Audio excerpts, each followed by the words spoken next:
नमस्कार। आज का एजेंडा देख रहे हैं आप, आपके साथ मैं हूं अर्पिता आर्य और आज का एजेंडा किसानों पर ही करेंगे बात। सवाल यही है कि 1 साल हो गए हैं, आखिरकार किसान क्यों नहीं वापस जा रहे हैं, क्यों अड़े हुए हैं और ये कब तक किसान ऐसे ही बॉर्डर पर बैठे रहेंगे। इस पर हम चर्चा करेंगे। 2 मेहमान भी हमारे साथ हैं। नरेश सिरोही, उपाध्यक्ष हैं किसान मोर्चा भाजपा के, और ब्रजेश भाटी हैं, प्रवक्ता भारतीय किसान यूनियन के। आप दोनों का बहुत बहुत स्वागत है। और देखिए, सवाल तो यही खड़े हो जाते हैं कि आखिरकार जब 11 दौर की बातचीत चली थी, उस वक्त ये तय किया गया था कि तीनों कृषि कानून जब वापस हो जाएंगे हम यहां से हट जाएंगे और बातचीत का रास्ता खुल जाएगा। अब ये कहा जा रहा है इसके वापस होने के बाद कि हम तो एमएसपी पर भी बात चाह रहे थे, वो तो उस समय ही बात हुई थी, कमेटी पर भरोसा नहीं करने की बात हो रही। ब्रजेश भाटी साहब, प्रधानमंत्री नरेंद्र मोदी के शब्दों पर भी भरोसा नहीं, आपकी मांगे बढ़ती जा रही हैं, क्यों? अर्पिता जी, हमारे माननीय प्रधानमंत्री जी पर पूरा भरोसा है और जो उन्होंने कहा है कि 3 काले कानून वापस होंगे, हमें पूरा भरोसा है और सदन में खारिज हो जाएंगे। अच्छी बात है। और मैं आपको बता दूं कि किसानों ने 3 काले कानून मांगे नहीं थे, ये हम पर थोपे गए थे। लेकिन एमएसपी की हम पिछले 15 साल से मांग कर रहे हैं, जो किसान को अब तक नहीं मिली है। नहीं तो कुल मिलाकर ऐसा है क्या कि ये विरोध आंदोलन तो हम तीनों कृषि कानून पर कर रहे थे, लेकिन अब लगे हाथ जब ये वापस हो गया है तो एमएसपी की जो मांग आप 15 सालों से कर रहे थे, जो आपने यूपीए की सरकार में या पिछली सरकारों में कभी आंदोलन नहीं किया, अब आप उसकी मांग को लेकर अड़ गए हैं। नहीं अर्पिता जी, मैं बता दूं आपको, हम पिछले सबको ही ज्ञापन देते आए हैं। आप कहो तो भिजवा भी देंगे जहां आप कहोगे। तो ज्ञापन इस सरकार को भी दे दीजिए, बॉर्डर खाली कर दीजिए ना। नहीं, ज्ञापन सरकार को नहीं। जिस दिन हम दिल्ली के चारों तरफ आए थे उस दिन एमएसपी की मांग को लेकर आए थे। अच्छा, हमने जो काले कानून मांगे नहीं थे, हम पर थोपे गए थे, लेकिन एमएसपी हमने मांगी थी जो हमें नहीं दी जा रही है। जब गुजरात के मुख्यमंत्री माननीय प्रधानमंत्री जी हुआ करते थे, उन्होंने कमेटी में इसका गठन करके एमएसपी की मांग देने के लिए कहा था। लेकिन आज पता नहीं कुर्सी बदलते हैं क्या हो गया कि वो माननीय प्रधानमंत्री जी अपनी बात को भूल रहे हैं। अब तो वो जब उस समय वकील हुआ करते थे, आज खुद जज है वो कमेटी के। अब तो उनको एमएसपी की सारी चीजें पता है। उन्हें किसान के एमएसपी लागू कर देनी चाहिए, किसान अपने घर वापस चला जाएगा। ठीक। नरेश सिरोही साहब, वो कह रहे हैं कि आप भी देखिए किसान मोर्चा के नेता हैं, भाजपा से ही जुड़े हैं। जरा मुझे ये बताइए कि किस तरीके से आप देख रहे हैं, उम्मीद आप क्या कर रहे थे कि प्रधानमंत्री, पहले तो आप शायद यही उम्मीद नहीं कर रहे होंगे कि प्रधानमंत्री नरेंद्र मोदी ये फैसला लेंगे, तीनों कृषि कानून वापस कर लेंगे।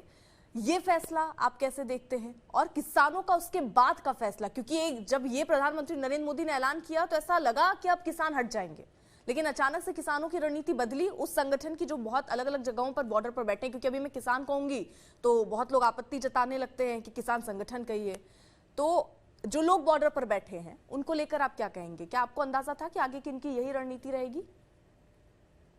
अर्पिता जी, आज पूरा 1 साल हो गया किसान आंदोलन चलते हुए। और सबसे पहले तो मैं ये कहूंगा कि आजाद देश में इतना लंबा आंदोलन होना जो है दुर्भाग्यपूर्ण है। अब तक इसका समाधान हो जाना चाहिए था। और जो किसान साथी यहाँ आए, आंदोलन किया और उसमें अपनी जान गंवाई जिन लोगों ने, तो मैं उनके प्रति भी संवेदना व्यक्त करता हूँ। ये समाधान किसकी तरफ से नहीं हुआ सर? मैं आपको माफी के साथ रोक रही हूँ। नहीं, मैं उसी तरफ जा रहा हूँ। देखिए, कृषि कानून बने और सुधार के लिए बने कि कृषि क्षेत्र में सुधार होगा, ऐसा प्रधानमंत्री जी का मानना था। सरकार का मानना था कि अगर सुधार हम करते हैं तो इससे किसानों के आमदनी में इजाफा होगा और बाजार की स्थिति सुधरेगी, तमाम ये प्रधानमंत्री जी का मानना था। लेकिन इसमें बहुत सबकी एक राय नहीं थी, जिससे 1 साल बाद, बहुत संघर्ष के बाद, बहुत आपस में वार्ताओं के बाद भी प्रधानमंत्री जी कानूनों को वापस ले लिया। तो मेरा मानना ये है कि जब प्रधानमंत्री जी ने कानूनों को वापस ले लिया है तो हमें मिल बांट के जो आपको इसका भरोसा था क्या नरेश जी कि किसान प्रधानमंत्री नरेंद्र मोदी बड़ा फैसला ले सकते हैं? नहीं, मुझे जानकारी थी, क्योंकि लैंड एक्विजिशन पे भी जब सरकार लैंड एक्विजिशन लेके आई थी और किसान पूरे देश में आंदोलित था, तो चूंकि मैं उसका हिस्सा था इसलिए मैं ये कह सकता हूँ कि पूरे देश में आंदोलन हुआ और अरुण जेटली जी से हमारी बात हुई। उन्होंने जो है प्रधानमंत्री जी से बात की। प्रधानमंत्री जी ने उनको कहा कि आप ठीक है, किसान संगठनों को बुलाइए और बात करिए और निपटा दीजिए जो भी है। तो अरुण जेटली जी ने मेरी ड्यूटी लगाई थी। 65 किसान संगठन हमने पूरे देश से बुलाए थे और उनके तर्कों को सुना था, और तर्कों में दम था, तो इसलिए उसको वापस ले लिया गया। तो अगर इसी ये तरह कब की हुआ, प्रक्रिया इसमें भी अपनाई जाती, ये 2015 की मैं बात कर रहा हूँ। 2015 की आप बात जो कर रहे हैं? 2015 में जब लैंड एक्विजिशन में अमेंडमेंट लेके आई थी सरकार, उस वक्त भी पूरे देश में इस अमेंडमेंट के खिलाफ एक बहुत बड़ा वातावरण बना था, और उसको भी बहुत सौहार्दपूर्ण ढंग से उसको वापस ले लिया गया। राकेश टिकैत जी भी उस मीटिंग में मौजूद थे, अजमेर सिंह लाखोवाल भी थे, राजेवाल भी थे। नहीं, तो क्या आप ये वीएम मान रहे सिंह हैं थे। कि एक साल का लंबा संघर्ष हो गया? आपने 11 दौर की बातचीत हाँ। कर ली, मनाने की कोशिश कर ली, समय ये तो समझ में आ हाँ। जाता है कि किसानों को अगर समझना था तो 1 महीना, 2 महीना, 3 महीना, 4 महीना मैक्स। एक साल खिंच गया ये आंदोलन। सरकार को अगर ये फैसला वापस ही लेना था तो पहले क्यों नहीं? नहीं, अब इसमें मैं बहुत बारीकी में नहीं जाऊंगा। कई बार क्या होता है कि दोनों तरफ से, सरकार की तरफ से भी और किसान संगठनों की तरफ से भी, बहुत सारे लोग ऐसे होते हैं जो इस वेमनस की खाई को बढ़ाने का काम विजेश भारती साहब, यानी देखिए वेमिनेस बढ़ाने की कोशिशें किसान संगठनों की तरफ से भी हुई हैं, मान रहे हैं आप? पिताजी, इन्होंने जब भी वार्ता के लिए हमें बुलाया हम गए। 11 दौर की वार्ता हुई, और जो सिरोही जी कह रहे हैं, मैं तो धन्यवाद करता हूं कि आज सिरोही जी ने उन किसानों को श्रद्धांजलि दी है जो इसमें 800 किसान शहीद हो गए। लेकिन माननीय प्रधानमंत्री ने आज तक किसानों को श्रद्धांजलि नहीं दी। उन्होंने अपने पूरे भाषण में एक बार उन मृतक किसानों के लिए नहीं कहा जो इस आंदोलन में शहीद हुए हैं। इस देश का किसान इनको समझ चुका है, और ये जो कह रहे हैं ना कि हमने वापस क्यों लिया है, इन्होंने उत्तर प्रदेश में सर्वे कराया, उत्तराखंड में सर्वे कराया, किसान के दम के आगे इनको दी गया कि अब की बार इनकी जमीनें खिसक रही हैं, इन्होंने डर के मारे इसको वापस लिया है। और ये किसान को गुमराह कर रहे हैं, जो उस दिन से मांग कर रहे हैं एमएसपी की, उस पर नहीं कानून बना रहे। जो हमारे 10 साल पुराने ट्रैक्टर है उन पर कानून नहीं बना रहे। हमारे बीज का बिल है, बिजली का बिल है, उन पर तो इनको देखना चाहिए ना। कमेटी बनाइए, कमेटी बनाने की बात कर रहे हैं, कमेटी बनाकर चीजों को रखिए। हम तो तैयार है वार्ता के लिए, सरकार कमेटी बनाए, हम तैयार है वार्ता के लिए, वार्ता करेंगे, बनाएंगे वार्ता। चलिए, अगर मैं और आप वार्ता कर रहे हैं, हमारी कोई सहमति नहीं बनती है, तो आप ट्रैक्टर मार्च निकालने लगेंगे कि बातचीत करेंगे? ट्रैक्टर मार्च तो नहीं, आप ट्रैक्टर मार्च तो इसलिए होता है कि आप दबाव बनाना चाह रहे हैं, आप ये चाह रहे हैं कि किसी तरह सरकार आपकी बात सुने। वो सरकार जो आपकी बात नहीं सुन रही है, अब सरकार आपकी बात सुनने को तैयार है, लेकिन बावजूद इसके ट्रैक्टर रैली क्यों सर? मुझे ये समझाइए ना। नहीं, ये हमारे प्रस्तावित कार्यक्रम है, ये हमारे प्रस्तावित कार्यक्रम है।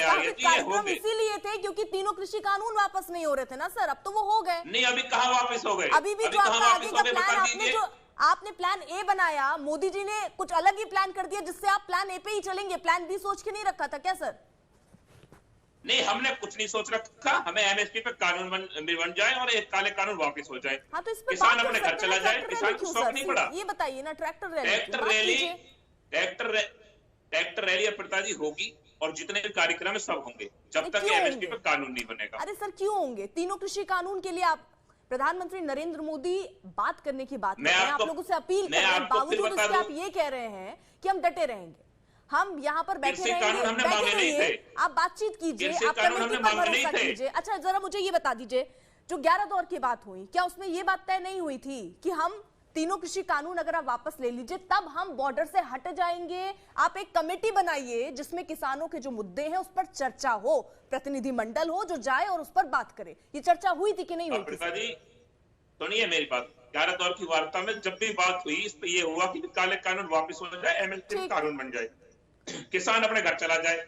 लेकिन एमएसपी पे जब तक गारंटी नहीं होगी, क्या विश्वास कर ले? एमएसपी पे कानून नहीं, बात ये थी कि तीनों कृषि कानून आप वापस लीजिए, हम हट जाएंगे, और उसके बाद ऐसा कभी नहीं कहा कि हम हट जाएंगे। हमारी प्रतिनिधि मंडल जो है वो आराम से बैठकर आगे की चर्चा करेगा, किसानों से जुड़ी हुई समस्याएं जो है वो उस मंच तक पहुंचाएगा। ये हमारी 15 साल पुरानी मांग है, और जो आज भी जारी है। ठीक है, 15 साल पुरानी है, मैं नहीं इनकार कर रही हूँ, लेकिन मैं ये कह रही हूँ कि पहले तो यही नेगोशिएट हुआ था ना कि कृषि कानून वापस ले लीजिए।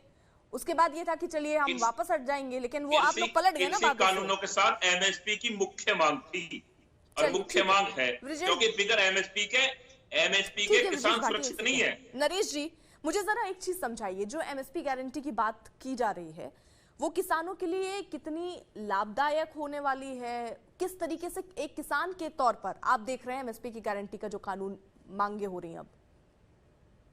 देखिए अर्पिता जी, आजादी के बाद से लंबे समय से किसान घाटे की खेती कर रहा है, इसमें कहीं कोई दो राय नहीं। ठीक, बिल्कुल। और जनता पार्टी के समय पे भानु प्रताप सिंह कृषि राज्य मंत्री थे। उन्होंने एक कृषि नीति बनानी शुरू करी और वो चतुरानंद मिश्र जी के समय तक जो डॉक्यूमेंट्स बना वो मैंने पढ़ा है, और उसके जो चौथा पीछ है उसमें लिखा है कि बाजार की सापेक्ष मूल्य नीतियां किसानों के विपरीत है। हर साल अन्य उत्पादों के मुकाबले कृषि के जो उत्पाद हैं उनका रेट लगभग 12% कम रहता है, यानी किसान 12% हर साल घाटे में जाता है, और किसानों की आमदनी हर 7 साल में बाकी व्यवसायों के मुकाबले आधी होती चली जाती है। ये सरकार ने माना है, इसमें कहीं कोई दो राय नहीं। अटल जी की सरकार में कृषि राज्य मंत्री थे सोमपाल जी, जब उन्होंने एक नई कृषि नीति बनाई तो उसके पहले पेज पे ये सब चीजें लिखी गई थी। तो इसमें कहीं कोई दो राय नहीं कि किसान लंबे समय से घाटे की खेती कर रहा है। हमारा लक्ष्य है कि उसको कैसे लाभकारी बनाया जाए। तो उसको एमएसपी, जो एमएसपी तय करने वाली एजेंसी है, सीएसईपी आयोग है, उसको अभी कोई वैधानिक दर्जा नहीं है, उसको वैधानिक दर्जा दिया जाए, मैं इसका पक्षधर हूं। दूसरी बात, किसानों के जो फसलों के रेट तय किए जाते हैं उसमें भारी विसंगतियां हैं, जिसके कारण वो बाकी उत्पादों के मुकाबले किसानों के रेटों को कम दिया जाता है। तो ये हमारे लक्ष्य होने चाहिए कि किसान को, हम देश के किसान को कैसे संपन्न बनाएं। जिन लक्ष्यों का जिक्र किया पहले उन पर चर्चा नहीं होनी चाहिए। तीनों कृषि कानून में मतलब आप मान रहे हैं कि उनमें से कुछ भी ऐसा था जिससे ऐसे ही किसानों का भला होता? अर्पिता जी, मैं ये कहना चाहता हूं और बड़ा स्पष्ट रूप से कहना चाहता हूं कि देश को सबसे ज्यादा रोजगार देने वाला अगर कोई व्यवसाय है तो वो कृषि क्षेत्र है, और उस क्षेत्र में जो लोग लगे हुए हैं उनको न्याय मिलना चाहिए, और वो जो पैदा करता है उसको उसकी लागत से उसका मजदूरी जोड़ के दी जानी चाहिए। इसमें कहीं दो राय नहीं है। लेकिन सरकार और किसान संगठनों के बीच में जिस तरह का वैमनस्य हो गया है, ये देश और समाज के लिए, दोनों के लिए बहुत दुखदाई होगा आने वाले समय में। मैं अपील करना चाहता हूं कि इस पे हमको वैमनस्य को खत्म करके आपस में बैठ के बातचीत करनी चाहिए। नहीं सर, मैं पूछ रही थी, जैसे आपने गिना दिया, आप क्योंकि किसानों से जुड़े रहे हैं, बहुत अच्छे से समझते हैं उन मुद्दों को जिससे किसानों की असल समस्या जो है वो सॉल्व हो जाए, वो दूर हो जाए। ये जो तीनों कृषि कानून आए थे, आप इसको किस तरीके से देख रहे थे? आपने जो उपाय बताए, क्या सरकार को उसके मद्देनजर पहले कदम नहीं उठाने चाहिए जिससे आय हर बीतते सालों के साथ बढ़े किसानों की?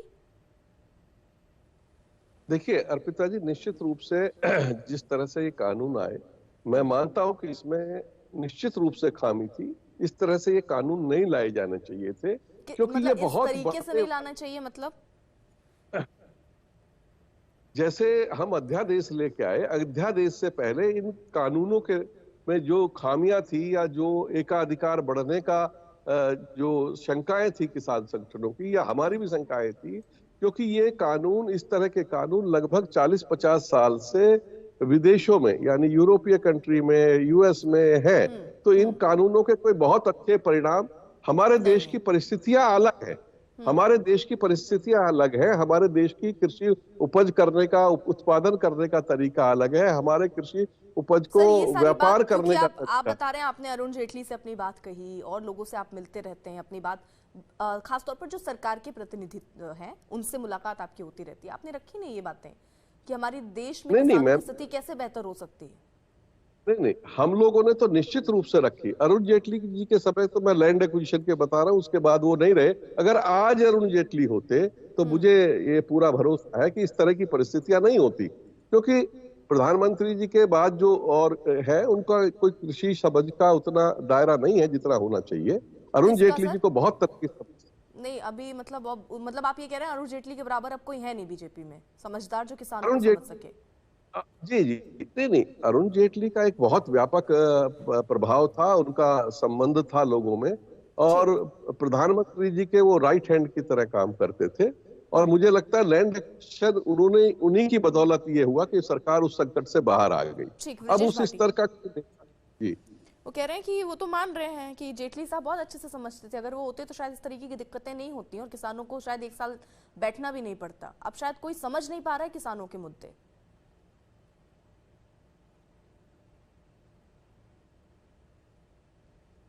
ब्रजेश भाटी। जी अमृता जी, मैं तो धन्यवाद करूंगा सिरोही जी का, उन्होंने बहुत अच्छी बात कह दी आज कि उन्होंने ये आपको कानून बहुत नहीं आने धन्यवाद चाहिए। देने का मौका दिया है, ब्रजेश जी मानेंगे आप? नहीं, सुनिए मेरी बात। इन्होंने कहा है कि ये कानून नहीं आने चाहिए, हम भी इसी मांग को कर रहे थे, लेकिन इन कानूनों की वजह से जो आज 800 किसान शहीद हो गए, उनकी जिम्मेदारी कौन लेगा? जो लोग 1 साल से रोड में पड़े हैं, उसकी जिम्मेदारी कौन लेगा? या तो प्रधानमंत्री या सरकार पहले गलत थी या फिर अब गलत है, इसका बता दें। क्यों लाए थे इन कानूनों को जब इस समय? गलत सर, एक बात बताइए ना ब्रजेश भाटी जी, मान लिया गलत थे, कृषि कानून वापस हो गया ना, अब आपकी मांग तो मान ली गई ना, आप क्यों बैठे हुए बॉर्डर पर? सवाल तो आज यही है सर। अब एक सवाल ये है कि अगर एक कदम कोई भी व्यवहार, चाहे सरकार और किसानों के बीच तालमेल बैठाने की बात हो, समस्याओं को दूर करने की बात हो, किसी भी जगह पर सर, अगर एक कदम कोई चल रहा है तो दूसरा कदम सामने वाले को भी उठाना पड़ेगा। आप तो और पीछे चले जा रहे हैं।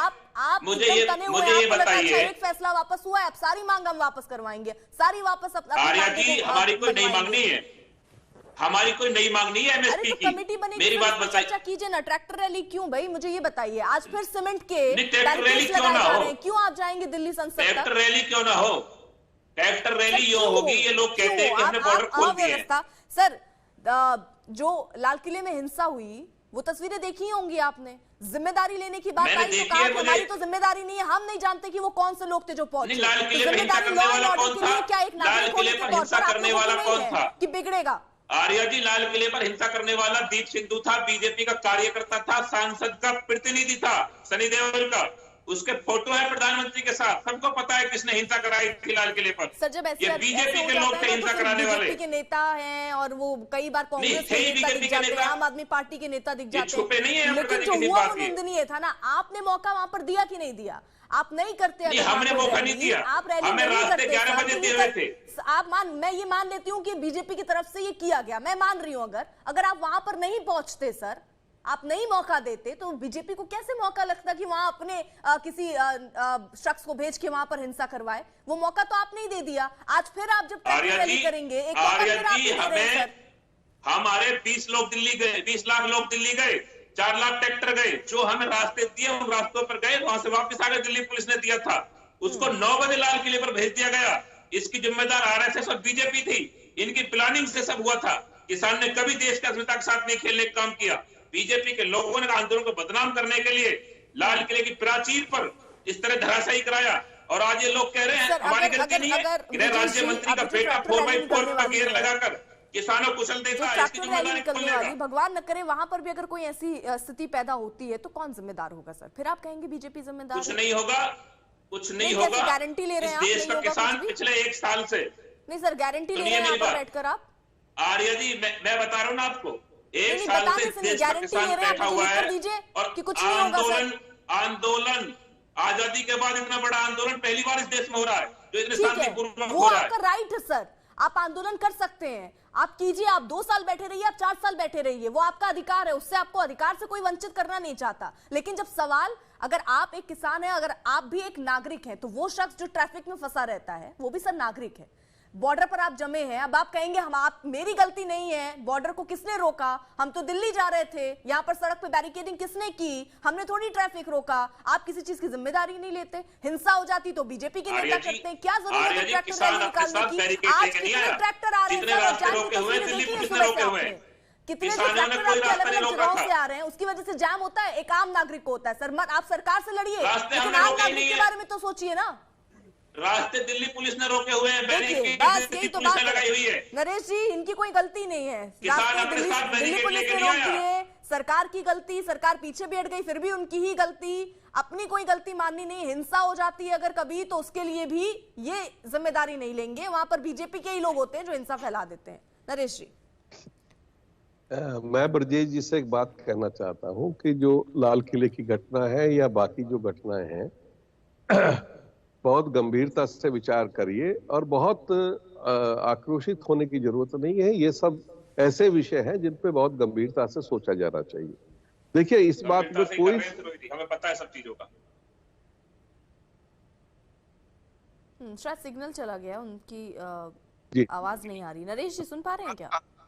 हाँ हाँ बोलिए। अर्पिता जी, जी मेरा कहना ये है कि किसान आंदोलन जब शुरू हुआ तो इसमें भी कोई दो राय नहीं है कि बहुत सारे ऐसे तत्व भी इस किसान आंदोलन में आके जुड़ने का जिन्होंने प्रयास किया जो उस विचारधारा और खासकर सरकार के विरोध में थे, और मेरे पास उसके प्रमाण है। मैंने अपने जो मित्र हैं राजेवाल जी या राकेश टिकैत जी या बाकी किसान नेताओं को उनको आगाह किया कि आपके आंदोलन में इस तरह के ये चेहरे हैं और ये अपने वहां प्रेजेंस है इनकी, इनको आप वापस करिए।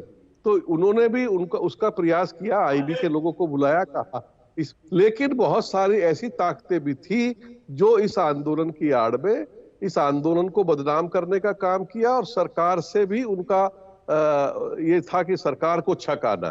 तो इसमें कोई दो राय नहीं है, बहुत सारी अंदर की बातें हैं। किसकी जिम्मेदारी बनती है अगर आप आंदोलन कर रहे हैं, इतने बड़े लेवल पे कर रहे हैं और उस आंदोलन से अगर कुछ होता है तो उसकी जिम्मेदारी किसकी होनी चाहिए? अगर मैं आंदोलन कर रहा हूं तो मेरी ड्यूटी है, मेरा ड्यूटी का हिस्सा होना चाहिए कि मैं आम आदमी को परेशानी ना हो और सरकार से भी सौहार्दपूर्ण वातावरण बना के आंदोलन करूं, क्योंकि मेरा लक्ष्य बड़ी बात कह दी, ये आपने बड़ी बात कही है नरेश जी। मैं यही ब्रजेश भाटी जी को समझाने की कोशिश कर रही हूँ। ब्रजेश जी, आम नागरिक परेशान ना हो और सौहार्द बना रहे, है ये आपके आंदोलन में?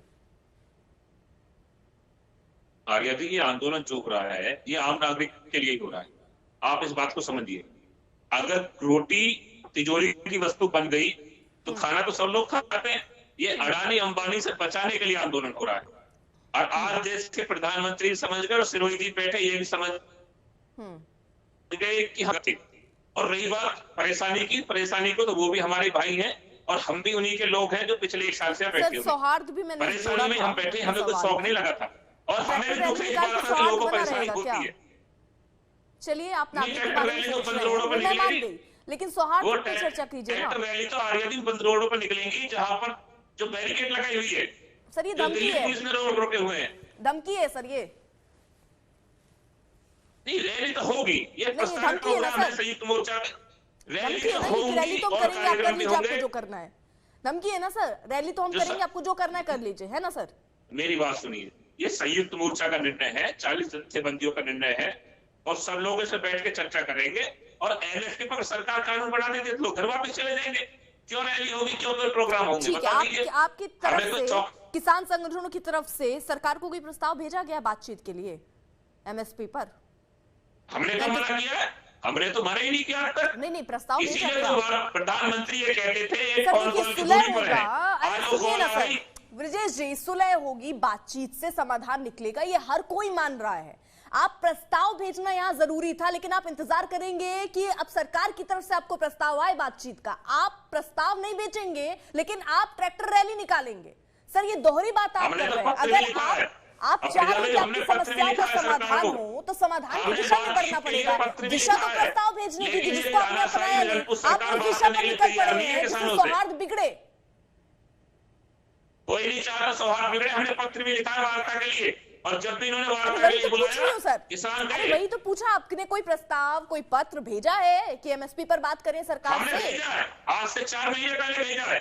4 महीने नहीं, कृषि कानून वापस होने के बाद पूछ रही हूँ सर। नहीं, कृषि कानून होने के बाद तो सरकार बताएगी। जिस दिन कैबिनेट में इनको खारिज करने के लिए प्रस्ताव आया था, सरकार इनको फैसला वापस ले ले, उसके बाद प्रस्ताव भी सरकार ही भेजे। आप अपनी तरफ से ये कदम भी नहीं बढ़ा सकते कि एक पत्र लिख दे सरकार को और ये कह दें कि चलिए बात करते हैं। आप क्या कर रहे हैं? आप ट्रैक्टर रैली निकाल रहे हैं। क्या मंशा है, क्या करना चाह रहे हैं? कोई दिखता है सर, कोई दिखता है। कोई मना नहीं कर रहा वार्ता के लिए।